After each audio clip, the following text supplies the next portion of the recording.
There's the old adage, an army fights on its stomach. Well, the modern war stomach is fuel. So really, Ukraine has this 2, 3, maybe 6-month window where Russia doesn't really have a good answer to these strikes. Whatever the Russian military was before the war will probably not ever exist again. Whatever the Russian military looks like during this war will probably not be what the Russian military looks like after. Militaries are fundamentally at their core insurance policies, kind of very, very, violent insurance. Hello, welcome to Independence Avenue Media. I'm Glenn Cates, and today it's my pleasure to introduce Michael Bohnert, an engineer at RAND and a former engineer at a Navy nuclear laboratory. Michael, thanks for joining us. Thank you. Thanks for having me, Glenn. Michael, you wrote all the way back in October 2025, before Ukraine had really ramped up its long-range strikes in earnest, that doing so, and I'm going to put it in quotes, could starve the Russian bear. I want to ask you, fast forward to now, is it happening? This is what I kind of expected would happen once the reductions got below about 30%. So this is kind of the barometer. So we're going to have to see over the next few weeks how Russia is able to reallocate their fuel supplies, but it does look like we're going to start seeing some of those systemic effects on the industrial base that might actually start to starve the bear. And on that point, you drew parallels to the Allies' strategic bombing during World War II. Can you explain that a little bit? And do you think that parallel still works? Right. So, I mean, at the end of the day, there's the old adage, an army fights on its stomach. Well, the modern war stomach is fuel. And so looking back to World War II, whether it was in the Pacific or in Europe, all of those mechanized forces still relied on fuel supplies. And so whether it's logistics to get to the front or the vehicles themselves there, if you can't supply the forces, it's very easy for someone else to concentrate and focus on you one at a time. You basically become a very isolated force, kind of, as we keep on doing historical references, that Napoleonic, divide and conquer. If you don't have the fuel for that battlefield mobility, it's much easier for you to be divided and conquered. And part of the reasons that's happening is obviously because of air defense and the Russian air defenses. And I wanted to bring you back to the strikes in Moscow in June. After those strikes, you said there's something fundamentally wrong with Russian air defenses right now. And you've been talking about that a lot. And I'd like you to tell me what you mean. What's going on with the Russian air defenses? That's a really good question that a lot of us have kind of struggled to truly understand. So, Russia historically has talked about their defense in depth when it comes to air defense, a very multi-layered approach of very small tactical short-range air defenses up to very large strategic air defenses for long range. Now, some of those higher strategic long-range systems aren't terribly useful against these drones. They fly too low, they're too small, the missiles might literally not see them or completely miss them. But Russia's always talked about having a lot of its smaller air defenses. Additionally, it's not like these strikes are brand new. They started in 2024 a little bit, they picked up in 2025, and that's given Russia 18 months to maybe 2 years to come up with a Ukrainian-style multi-layered defense system against drones. And while we've seen over the past few months, Russia has something kind of resembling those mobile fire teams that Ukraine has, they're really just they haven't set up a good structure for it. Now, there's geographical, issues. Russia's a much larger country. It's much more spread out. But at the end of the day, the country that's kind of thought of for its deep air defense really just isn't prepared. Yeah, and I mean, as someone who obviously has followed the Russian military, you said you're surprised. You said they've had 18 months to prepare for this. Why do you think they haven't been better prepared? They've always kind of been behind the curve throughout this entire fight. And I don't understand if it's their institutional kind of friction. I mean, Russia does have a lot more kind of service boundaries than many other militaries because their airborne and ground and artillery and air defense forces are not necessarily uniform, and they're not kind of under one service. I don't know if that's it. Um, we do know that some of these air defenders have been put more under their equivalent of their National Guard structure versus their primary military. So I'm not sure if there's a fundamental lack of synchronization where the air defenses fall under one branch versus the other. We've also seen some kind of humorous frictions in the past week, whereas fuel rationing has been occurring. We're finding out that the Russian kind of air defenders that are using the trucks didn't get military IDs correctly. So they were forced to wait in line with everybody else in these fuel lines. Well, if you're waiting in line for gas and then not getting enough gas or diesel, that's time you're not spent doing air defense. So some of these are just poor planning, which those are the type of things that are going to get solved very quickly.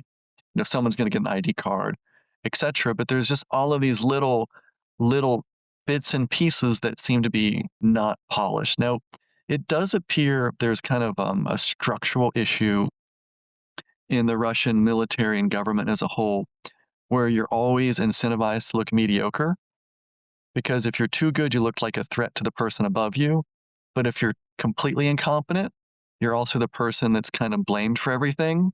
So, given the situation that Russia has today, what is Russia doing to adjust, and what can Russia do to adjust over the next few months?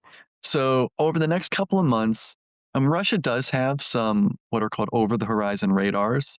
So they can kind of see far away, but it's very low quality. So it's, hey, something is coming in this safe, in this box. And the box could be 20 miles by 20 miles. So it's very, very coarse. I'm not actually sure how many of those are functioning because Ukraine has hit a fair number of those. So Russia might be able to improve some of those. Something that Russia is doing that probably is helping is you see where they're using helicopters to lift air defense vehicles on top of buildings. It lets them see from further away. Now, those are radars that can't see as far. They're smaller, they're lower powered, but it's still getting you maybe 50% better range for something that's low flying. We're probably going to see reports of a vehicle falling through a roof at some point because they're going to run out of structurally sound roofs. But in the near term, that's probably their best option. We did see over Omsk them relying on one of their newer fighter jets, the Su-57, formerly the PAK-FA. It's kind of the Russian stealth aircraft. It does have some more modern radars, so you might see them using those more for kind of that radar detection, early warning. That being said, those are a very limited number of aircraft. They're very precious. They can be up for a lot shorter period than these larger A-50s. So they can't provide that much better coverage, but that's something that we've seen on videos on social media that Russia has been employing. So it looks like they've already started to kind of use all of the alternative means. That being said, if you go to any of the public sources for Russian military equipment, the short-range air defenses, they started the war with maybe 400-ish of some of these, a few thousand overall of shorter-range air defenses, but the ones that are really good against drones. Well, the gun systems can only fire a few hundred yards at best against a drone. So you look at the total size of Russia, if I'm having to put 5 or 6 of these around a very small refinery or a factory, if you have 3,000 factories and I need 6 of these per factory and I maybe at best have 1,000, the math just isn't in your favor. And because Russia favored focusing on its strike assets and reviving its tanks and those parts of armored vehicles and artillery, it wasn't putting assets into refurbishing air defense. So they can start that process, but there is a 2, 3, 6-month lag. And they're trying to implement this lag while they're having fuel shortages and logistics challenges. So it slows down the whole process. So really, Ukraine has this 2, 3, maybe 6-month window where Russia doesn't really have a good answer to these strikes. And we're seeing Ukraine, make the most of it. And this is also a chance where Ukraine's allies can really provide them with a lot of resources to take advantage of the slowdowns, to kind of re-equip. reorganize forces for much better defenses going forward. So, a lot of the coverage of the fuel shortages has been focused on how it's affecting the local population, which is obviously very relevant. But you're actually saying that this shortage is also going to affect Russia's ability to sort of close this window here that Ukraine has to sort of strike inside Russia, and you see it being about 3 to 6 months.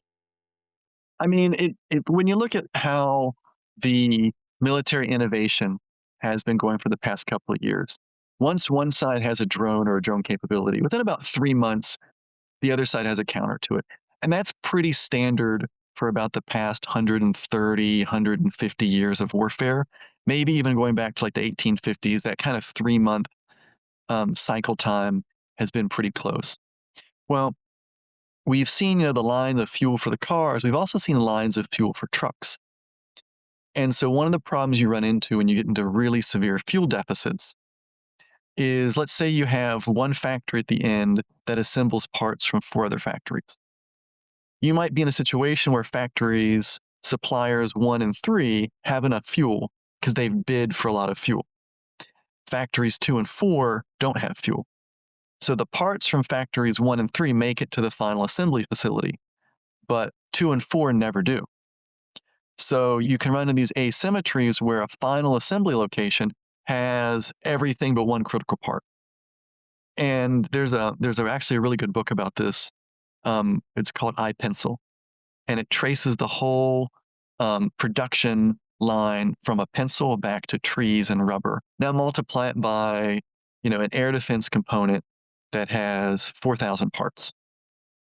That's something that it's very hard for us to realize because how do you conceptualize, say, 4,000 parts from 300 factories?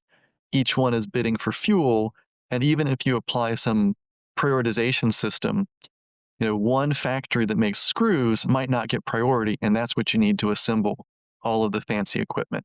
So it's just the whole chain gets backed up, and if one or two parts, even if only 3% of that whole chain doesn't get the fuel, well, that still means nothing gets completed.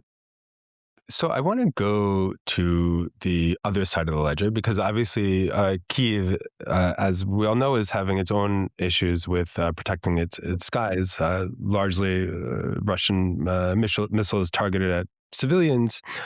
In Monday's attack on Kiev, Ukraine, it's been reported, didn't intercept a single one of the 29 ballistic missiles that Russia fired.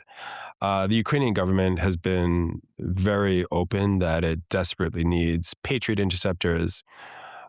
What does protection of Ukrainian skies actually look like over the next 6 months, with an understanding that Patriots are likely to be in limited supply? I mean, there is no substitute for a Patriot right now. It is the gold standard in ballistic missile defense. So that is a fundamental gap that can't easily be replaced. The closest systems that are based on the Aster missile out of the Franco-Italian production are produced in the dozens per year. So there's no direct solution there. What we have seen, though, over the past month is when Ukraine is not striking refineries, they are hitting the factories of the ballistic missile supply chain. What we don't know is, at the rate Russia is attacking Kyiv, why is that rate so small? When they're shooting 24, 32 missiles at a time, one would assume you'd be doing much larger volleys. Because if you don't believe there are air defenses and you believe there's a high rate of missile success, you fundamentally should be shooting as many as possible in that window. The fact that Russia isn't kind of leads to some really, really fundamental questions. Is it that Russia is unable to fire larger amounts of missiles? So every 4 days, 5 days, they're doing kind of these quote, large strikes that are about 20 to 30 missiles. Is it that that's all they're producing? Is it that have some strategic reserve that they've chosen to not dip into? We don't know these questions directly. We can hypothesize, but once again, if Ukraine specifically focused on factories that made guidance equipment, um, gyros, other very small objects that are very hard to reproduce, and if you damage the factory, the tooling is specific, we could very well be in a situation where Russia is getting all the missile bodies they need and all the propellant, but they're not getting those little guidance pieces. So we can't confirm that. However, one would expect, easily 3, 4, 5 times the missiles fired over the past few weeks that have. And given how successful Ukraine has been at hitting some of those precursor factories, it leads one to believe, does Russia actually have a supply problem of these ballistic missiles? That isn't any, comfort to the people of Kyiv where they're losing families and loved ones from ballistic missile strikes. But I do think that's a question we seriously have to ask, is why is Russia not taking advantage of this window? And just really briefly, obviously, you followed at the NATO summit that President Trump told President Zelensky that Ukraine he would be giving permission to Ukraine to produce Patriots in Ukraine. How realistic is that, and how quickly could that actually happen? Well, as some senior folks I know would say, with time and money, any of this is possible. The Patriot works so well, but it's because it's been so fine-tuned and has a lot of very precise production. And some of the equipment, it would take years to be able to produce in country, even if they're allowed. Because even though the whole thing assembly might be allowed, some of the electronics or certain parts of controls, et cetera, might not be allowed to be exported directly. Those still might have to come from the US or possibly another ally. Realistically, Ukraine can probably replicate some of that. I don't want to give a timeline because those facilities tend to be larger. You can't spread them out as easily. I would expect them to be a very high priority target by Russia. So I wouldn't expect anything soon. That's a long-term, multi-year solution. That's not a 6-month solution. Got it. I just want to ask one more question about Russia's larger army and how NATO might be thinking about it. We spoke recently to retired General Christopher Cavoli, who told us that Russia has lost more than 4,000 battle tanks. Some other countries, he said, have 150 or 200 or 300 tanks in their entire inventory. I wanted to ask, what does this tell you, number one, in terms of the quality of the hardware, but also in terms of how Russia could build back their military from the way it's been degraded during this war, and what can NATO countries take from that? So whatever the Russian military was before the war will probably not ever exist again. Whatever the Russian military looks like during this war will probably not be what the Russian military looks like after. They are learning. Their officers are learning. Most of their losses, if you look, are enlisted folks. So there is a lot of retained knowledge, and Russia will have, this operational knowledge in modern warfare that is, you know, something you only gain after multiple years of combat. Where as much as NATO learns and trains, it's going to take, every country part of NATO, including the US, years to learn this. Now, we'll learn some from the Ukrainians. We're observing as much as we can, but from both sides, we only see a lens that we're allowed to see or able to see. When it comes to what the tank is, a tank going forward, for instance, is probably going to look very different. It's still going to be an armored box that fires a lot of things and has people inside. But what it's firing could be completely different. It could be more air defense and shooting a lot of drones. It could be entirely new structures of armored vehicle. We don't really know what Russia's going to have and choose to reconstitute with after.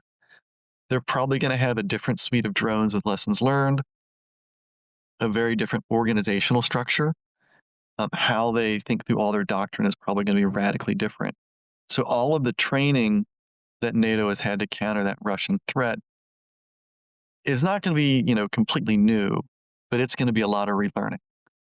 And this is something where what's going to be ultra critical for NATO nations is to work with Ukraine post war to understand as much as we can, and also to frankly give as many drones to junior service members as possible and let them try them out, break them, um, make suggestions. I love the idea of 3D printers where you have a 2 week long exercise and you let the actual warfighters iterate over that 2 week period. And then that's sent to a contractor and they might produce a lot of them. But using those test labs, you're really going to need that level of innovation and feedback, not just in training, which is going to be critical, but also in wartime, because that's what Russia and Ukraine are doing, this kind of industrial cycling. And that's what's really going to be critical for NATO is to get used to being able to adjust the battlefield conditions much faster than before. So, final question for you. I really wanted to ask this because few people are following the military aspects of this war closer than you have been, and I wanted to just ask, what's happening right now that people should be talking about but aren't? I think the advances in unmanned logistics by far. Everyone talks about unmanned systems blowing things up. What they're not talking about are drones delivering boxes to the front, or drones being used to evacuate people, or drones being used for demining. All of these kind of non-core combat capabilities, they're already going to be filtering back to civilian life. So, for instance, you're probably going to see drone deliveries that are capable. The example I use is when fiber optic drones made it for kinetic purposes a few years ago in warfare. Within a couple months, companies in the US were selling them for tunnel inspection because the communications follow. So that means now you're going to have all these drones in regular commercial life, which is going to be great. We're going to actually kind of see a big revolution in how it affects. But that also means there's going to be a lot more innovation on that side, which will feed back to the military side. But the other part that's important here is for criminal organizations. Now, we're already seeing this in US prisons where drones every day are dropping cell phones into prisons or dropping money or drugs, etc. That these really, you can't really regulate these easily. The parts are cheap, you can order them. We're going to have to learn to live in a world that, frankly, ubiquitous drone environments. And I think for a lot of us, that's very scary, including me. I'm very worried about that just from a regular life perspective, because whether it's incompetence or malice, these things are very dangerous, and it's not like a car where there's a license. So really, this unmanned everything that is not related to blowing things up is what I think people really need to start looking at in the war in Ukraine. There's one other that I want to highlight on, and this is something that nobody really took a lessons learned from either the Fukushima or COVID or now. Just-in-time manufacturing is very vulnerable. Russia's seeing this now. Ukraine's been working around this with distributed production.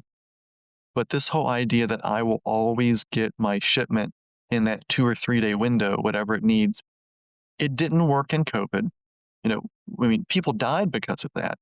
We're seeing this now in Russia with production that, the entire world needs to rethink how we do just-in-time production, because I have a feeling we're going to see more disruptions going forward. The threshold for war has gotten a lot cheaper. Just-in-time production is war-related, right? Because it's affecting the military's ability to produce weapons in time and at scale. What can you explain? What is just-in-time production? So the idea of just-in-time production, a lot of it's kind of viewed as going back to the rise of Japanese industry in the 70s and 80s with Toyotas and others, where historically you would have some stockpile of 10, 20, 30 days of material input. So if you were a department store, you'd have a larger area in the back with goods so you could pull them out. If you were a factory, you would have weeks of bolts on hand, etc. Kind of that you would keep, 3 sets of spare parts if you were a refinery. Well, what just-in-time manufacturing did is it said, hey, look, with modern computing and logistics, I can keep one set of spare parts instead of two or three. Or I know the truck's coming tomorrow. I'm going to only keep, you know, 36 hours of ice cream on hand or milk, at a grocery store. It means you don't have wasted products. It means you're not paying storage fees. It means if a new product comes along, you're not wasting and have lost inventory, and there's financing issues, etc. So it's really efficient. It really cuts costs. The problem is that when you have any supply disruptions, it's a problem. So going to a military perspective, militaries should not be smooth, steady state production.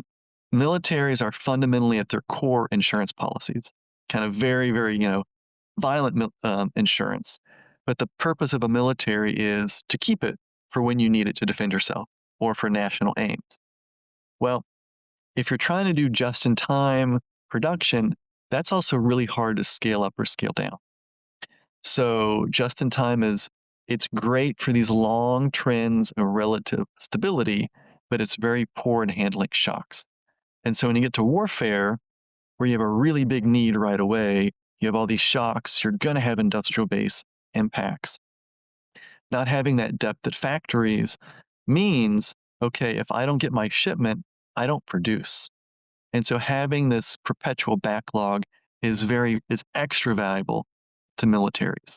So that's a huge topic that much ink has been spilled on for years, but it's something that is very critical. And from a Western military, that's something that's affected us throughout the whole wars in Iraq and Afghanistan. We struggled to ramp up production. Now, we almost ran out of certain types of missiles and had to surge production of Hellfires in the late 2000s and early 2010s. That just-in-time works great for those steady demands, but militaries and warfare need to be able to build up stockpiles over time and to be able to surge to match those stockpiles. And just-in-time production really is not the most compatible with wartime. Michael, thank you so much for speaking to us. This has been a really fascinating conversation. No, thank you very much, and thank you for having me.